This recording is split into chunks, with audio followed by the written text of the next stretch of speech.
Hey everyone, and welcome back to my hotel room, where today I'm going to cover another question I get asked a lot, and this comes from my misconceptions or just general question series I'm doing now, where if you have a question for me, feel free to DM me on Instagram, and maybe it's a question you feel like it might seem dumb.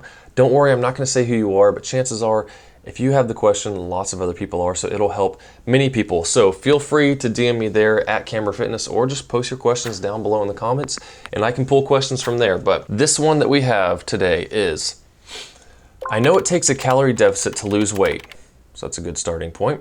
Does it matter if I just eat less versus exercise more to get to that goal?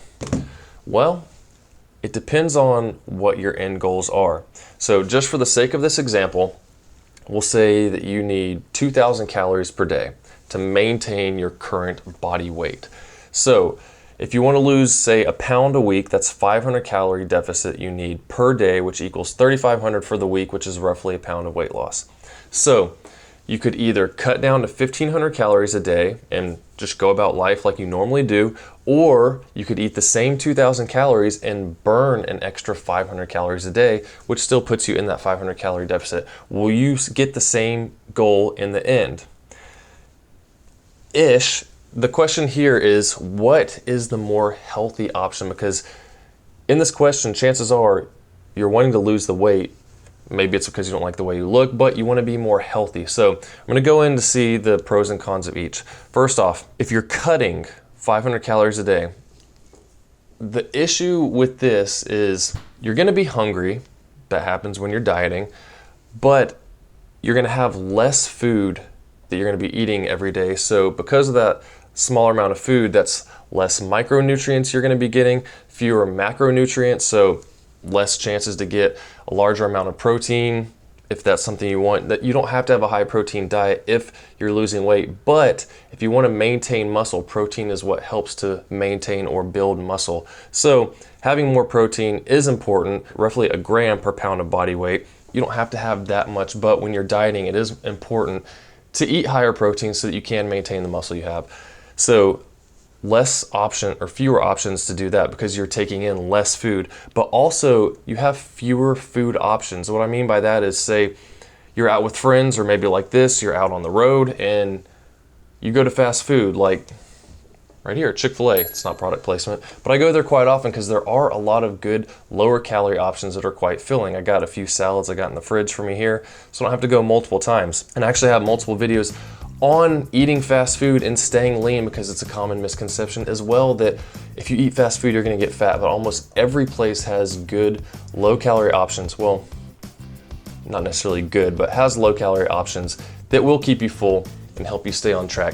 But when you go out, you do have fewer options, and usually when you're hungry, you go to places like that, you're on a diet and you start craving those other things, and you end up eating your full day's worth of calories, 1,500 in this case, in that one sitting, and now you're just sitting around like, I'm hungry, and thinking about it and suffering because you're on a low calorie diet to lose weight.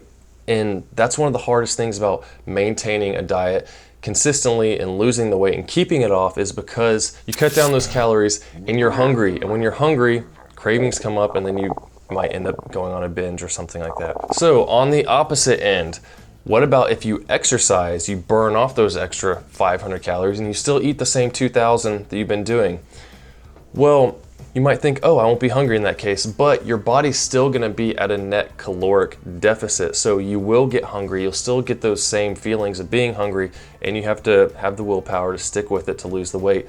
But you are able to eat more food, so you are able to get more of those micronutrients that you need to keep your body healthy. You have more opportunity for those macronutrients, getting more protein in to help build or maintain the muscle that you have. And then more food options, like I was saying, an extra 500 calories. But the downside, depending on how you look at it, is that you do have to move more. You do have to do some kind of exercise. But like we were saying, you're probably losing weight because, one, you want to look better. You don't like the way you look, but two, you'll be more healthy. A lot of people have health issues. The heavier you get, and just by losing the weight, a lot of those health issues are going to start clearing up because it's less taxing on your body.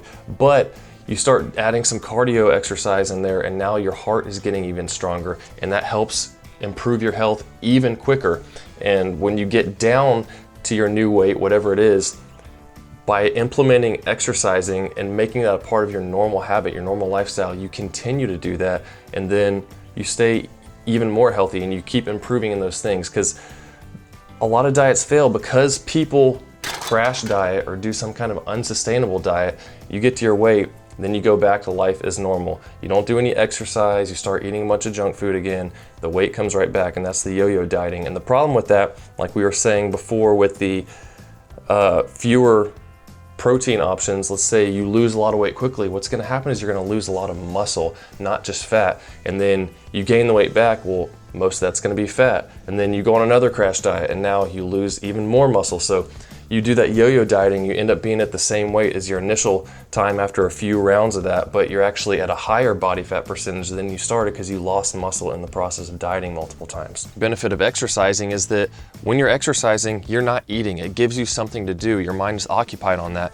And exercise actually is an appetite suppressant. A lot of times after I get finished working out, I won't eat for another hour to 2 hours afterwards. So not only are there those 2 hours where I'm not really hungry, but also the hour where I'm working out. So that gives you 3 whole hours where you're not eating in the day. Whereas if you're not working out, you're just sitting around trying to cut calories, you're hungry, you get bored, you want to eat. So exercise definitely helps in that aspect. So changing your lifestyle is what's going to help with that process of getting more healthy and maintaining your lower weight once you get to that. And then we're talking about muscle retention, muscle gain. So this doesn't mean you have to go out and start running or doing some kind of crazy exercise. You just take little steps. You could go walk for an hour every day, 30 minutes in the morning, 30 minutes at night. That's around 3 miles you could probably do and burn an extra 300, even more probably calories, depending on how much you weigh. But also doing some resistance training. You don't have to go crazy going to the gym all the time. Start out with a couple times a week and do some resistance training, some full body workouts. Give your muscles a reason to maintain their muscle stimulus so that they'll maintain, maybe even possibly grow some while you're getting enough protein in that process of your diet. The thing you gotta be mindful of though, if you do build some muscle, especially if you're new to the gym, you haven't been doing it before, is that your weight may start to stagnate on your weight loss journey here. And the reason is because you are losing fat, but then you're also starting to build some muscle because you're using your body in ways you haven't done before. And what will happen is your weight starts to stagnate because you gain some muscle, you lose some fat. And people just only look at the number on the scale and think, oh my gosh, I'm not doing enough. And then they cut their calories even more and get in more of a deficit, trying to lose the weight, because all that matters is the number on the scale. But you gotta remember, we're not just trying to lose weight, we're trying to lose fat, okay? And muscle has weight. So if you build some muscle, that's good. And don't be afraid of the number on the scale stagnating some. You gotta take that number also along with how you look in the mirror. So take pictures every month or so and track your weight, and you can see the progress and see how you look like, because 170 pounds at 30% body fat looks a whole lot different than 170 pounds at 10% body fat. Now, I'm not saying you should look like a bodybuilder and be all shredded, all muscly and stuff, but it's just an example of how you have to remember it's just a number on the scale that's helping you gauge what's going on. But you got to look in the mirror as well, take measurements of parts of your body, because you might get more toned up from doing some exercise, whereas you're losing fat too, so you're smaller but firmer looking as well. So just taking all those things into account, I definitely say it's more healthy to do the exercise, and you don't have to do all exercise where you're just burning it off and eating the same amount, but doing some combination where you're doing something every day, going for a walk, and then maybe you walk a little faster, maybe you start to jog a little bit eventually, and just get better and better, and it'll make you feel better, be more productive in what you're doing. And like I said, it gives you more food options when you do go out to eat. And then once you get down to your weight and you bump your calories back up and you're still exercising, now you eat even more than you started with, but you establish those habit patterns and they go on to help you be more healthy. Because overall, that is what this channel is about, just trying to be a healthier version of yourself. Don't compare yourself to others. Take those pictures, that tracking you've done, look back at your past progress and see, hey, I was like this before, now I'm like this. Only compare yourself with you, because that is what really matters. You can't change what anyone else is doing or how they look or anything. Just focus on you when it comes to your health and try to be the best version of yourself. Hope that was helpful. Hit the like button, comment once again if you have questions, or Instagram at Camber Fitness. You can throw comments there and I will pick questions that I get a lot of and try to answer them and help you guys out as much as I can. See you soon.